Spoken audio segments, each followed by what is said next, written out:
이제 중국 카카오 여러분 오래 기다리셨습니다. 중국 얘기를 해드릴게요. 그래서 제가 중국 그 회사에서 3년 8개월 동안 이제 일하게 되었는데요. 그 계기도 상당히 우연찮게 있었던 기회였어요. 그래서 당시 대학교 4학년 2학기 때 마지막 학기였고, 제가 기자로 이제 프리랜서로 1년 반 동안 이제 정말 돈 받지 않고 계속해서 기사를 썼었거든요. 그러다가 이 이제 빅서세스라는 이 매체에서 그 2,000명 규모의 어떤 스타트업 행사가 있을 때 해외 연사들을 다 제가 인터뷰를 하게 됐어요.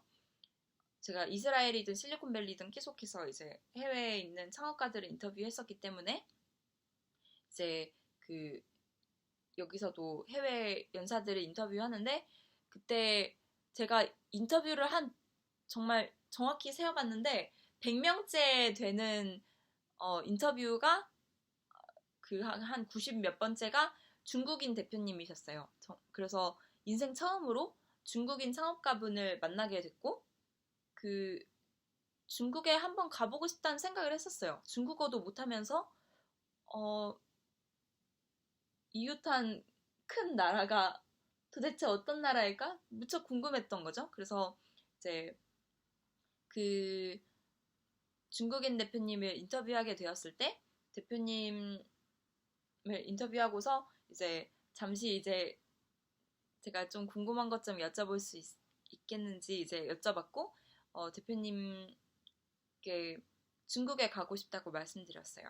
그랬더니 대표님이 어, 우리 회사에 와서 일해도 된다고 하셨고, 그래서 그 자리에서 바로 북경 갈래, 상해 갈래 물으셨고, 제가 상하이 가겠다고 말씀드렸어요. 그러고 나서 정말 6개월 뒤에 어, 중국 땅을 밟았어요. 그러니까 진짜 중국 땅을 밟은 첫날이 그냥 입사 첫날이었어요. 그래서 비용도 그냥 비행기 표만 냈어요.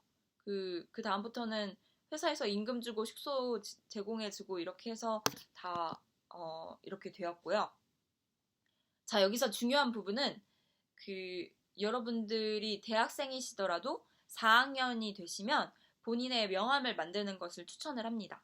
저는 그 당시에 대학교 4학년 2학기 때 제가 진행하는 유튜브가 있었거든요.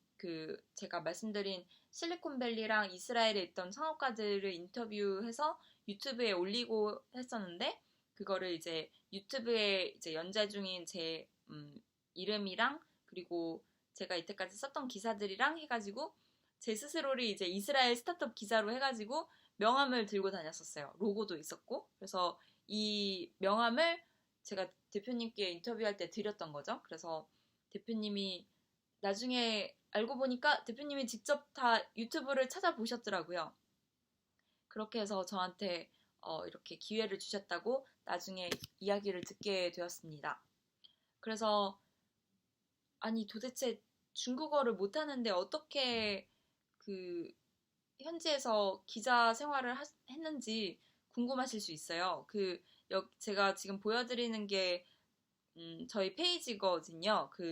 테크노드의 영문판이고, 그 당시에 제 임무가 이렇게 영어로 그 중국 기업들의 기사를 쓰는 것이었어요. 그래서 중국에서 기자 생활을 하면은 뭐 여러분이 중국에서 하실 수 있는 범위가 일이 굉장히 많지만, 기자 생활을 하실 때 정말로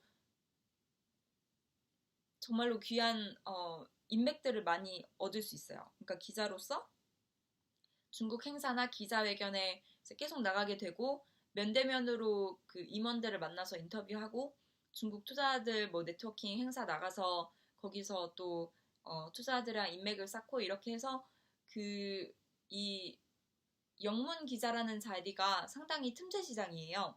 그래서 우리나라랑 똑같이 우리나라의 한글로 된 그런 매체는 수두룩하지만 영문 매체는 우리나라도 많이 없거든요. 근데 중국도 똑같아요. 중국도 중국어로 된 매체는 너무 많지만 영어로 된 매체는 많이 없었던 거예요. 그리고 이 영어랑 중국어를 동시에 구사하는 기사가 그렇게 많지는 않았던 거죠. 그래서 그런 면에서 제가 중국어가 부족하지만 이제 영어로 이제 기자 생활을 시작했고 그러다가 이제 중국어가 점점 쌓이면서 나중에는 뭐 알리바바의 임원분들, 뭐 CMO 분들, 뭐 텐센트의 임원분들, 화웨이 뭐 공장, 뭐 알리바바 마윈 회장까지 이렇게 그런 분들을 인터뷰하거나 혹은 그런 분들을 이제 취재할 수 있었던 계기가 되었습니다. 그래서 그 당시에 제 그 일과를 말씀드리면 9시 반 정도에 제가 그날 쓸 그 기사를 선택을 해요. 영문으로 나오는 기사들은 대체로 중국어 기사를 이제 토대로 해가지고 거기다가 이제 인터뷰를 보태서 나가는 경우가 많거든요. 그래서 이제 중국어로 된 기사 중에 그날들의 속보를 확인하고 거기에 이제 그 기업의 담당자랑 팔로우업을 해서 제가 영어로 기사를 작성해서 올리거든요. 그러면 또 이 기사를 얼마나 많이 공유했고 트래픽이 높은지에 따라 이제 성과급이 나뉘기 때문에 이것도 제 그 타임라인에 공유하고 이런 식으로 합니다. 그래서 아니 도대체 그래서 어떻게 중국어를 배웠느냐고 물으시면 그 아주 큰 계기가 된 사건이 있어요. 그 처음에 중국 이제 이 회사에 입사를 했을 때 정말 기초 회화만 되는 수준이었고 그래서 그 당시에 우선 제 중국 직원들이 다 저한테 당연히 영어로 대화하고 싶어 했어요. 그러니까 중국 친구들도 외국인을 만나면 영어로 대화하고 싶어 하고 근데 저는 이제 이 친구들한테 양해를 구했어요. 내 중국어가 조금 부족하지만 그래도 나한테 계속해서 중국어로 말해줬으면 좋겠다라고 말을 했고 그리고 저도 어, 혹은 이렇게 뭐 조금 천천히 말해달라 이게 무슨 뜻이냐 이렇게 물어보면서 이제 조금씩 배웠습니다. 그리고 중국에 온 지 한 달 정도 됐을 때 그 중국에 혼자서 여행을 갔어요. 그 두낭이라는 중국의 이제 서유기가 배경이 되는 그 사막 지역이 있거든요. 거기로 혼자 여행을 가가지고 거기서 상하이까지가 기차로 거의 20시간이 넘는 엄청 먼 곳이거든요. 그래서 한번 나 혼자 생존해보자 해가지고 열흘 동안 혼자서 그렇게 멀리 여행 가가지고 가까스로 상하이에 돌아왔어요. 그러니까 정말 서바이벌을 한 거죠. 그동안 뭐 경찰서 가고 뭐 엄청 소동도 많았어요. 근데 어쨌든 이제 상하이에 돌아왔고 그래서 그게 어떤 첫 번째 관문이었고요. 그 다음에 두 번째 굉장히 큰 촉매제가 된 사건이 있는데요. 저희가 이제 매체인 만큼 그해 최고의 스타트업들을 이제 선발을 해요. 그 당시에 이제 저희가 매체로서 이제 시상식을 준비하면서 각 분야의 최고의 스타트업을 선발해야 되는 그런 행사가 있었어요. 그래서 그때 이제 중국에 있는 모든 이제 중문, 영문 기자들이 모여서 다 같이 회의를 하게 되는데요. 그때 기자들이 다 같이 한 자리에 모여서 이제 PPT를 보면서 뭐 올해 최고의 핸드폰 회사는 어디, 뭐 올해 최고의 앱은 어디 이런 식으로 기자들이 다 같이 회의를 합니다. 그런데 이제 그때까지 어느 정도 중국어 회화는 그래도 따라갈 수 있었지만 정말로 이 직원들이 다 같이 중국어를 하면서 그런 스타트업 비즈니스 용어를 써가면서 하니까 정말로 못 알아듣겠더라고요. 정말 10%도 못 알아듣겠더라고요. 그래서 정말로 멘붕을 느꼈어요. 그래서 어 그리고 그 회의가 거의 4시간 동안 쉬지 않고 계속해서 진행됐거든요. 그래서 그 당시에 저는 거의 그냥 뭐 한마디도 할 수가 없었어요. 그래서 그냥 듣고 있던 당시에 제가 했던 게 이렇게 제가 들리는 핑을 받아 적는 거였어요. 그래서 그때 이제 적었던 내용들인데요.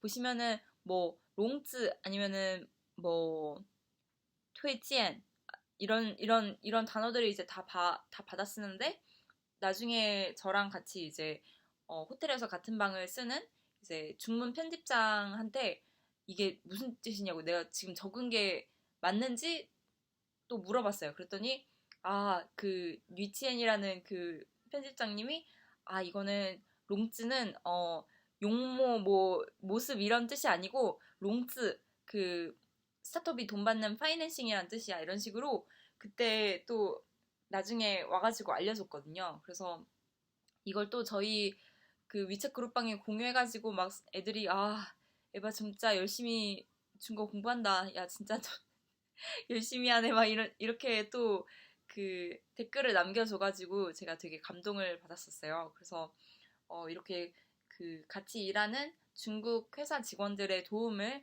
정말 많이 받았습니다. 그래서 그 이거는 제가 중국에 있을 때 2년 4개월 되었을 때 작성한 거예요.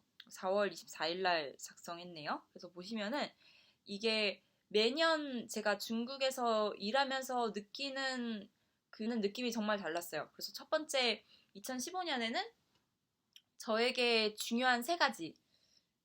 여러분들은 이게 뭐 다른 걸 수 있어요. 뭐 저 같은 경우는 그 행복의 중요한 요소의 세 가지가 이제 일, 취미, 그리고 언어 이렇게 세 가지거든요. 그래서 그 첫 해에는 일과 취미랑 중국어가 다 따로 놀았어요.